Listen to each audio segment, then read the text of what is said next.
The biggest threat to Constitution in 2024 is the Lawfare against Donald Trump, and Supreme Court is as its target as Trump.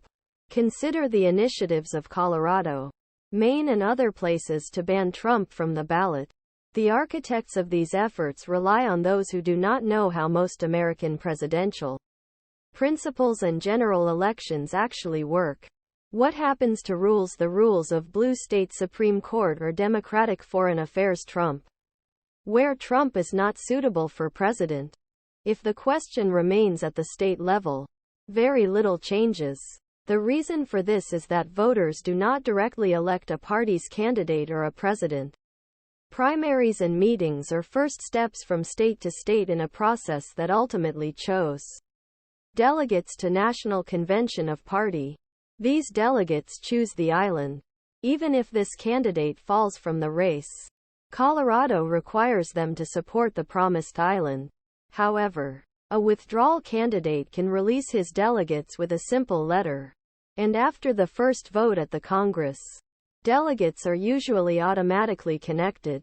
If Colorado kept Trump away from ballot, but if he needed state delegates, an unexpected scenario at this point, he could have supported the back of one of candidates who had already fallen and approved. Yes, it would be messy, but if GOP is determined to nominate Trump, a handful of blue state will not stop it with a ballot. The general election is also indirect. When the voters elected a vice president and vice president, they actually vote for a voter who is promised to these candidates. He not disqualify Trump from ballot of vote. He would not disqualify voters promised to him and his wife he appear in ballot. Even if Republican Vice President Trump wasn't Trump, in blue or battleground states, if moderate voters are closed by Trump, it can be thought that if GOP only found voting with a running friend on the ballot, it can help Republican ticket. However, same voters represented both the presidency and VP candidates Trump promised voters to ticket.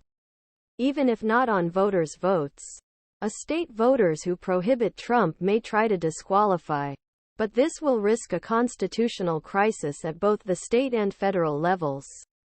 For example, Colorado has a law that replaces unbelieving voters' olmayan for winner of popular elections of state. But what happens if Republican ticket wins, but as presidential candidate not listed?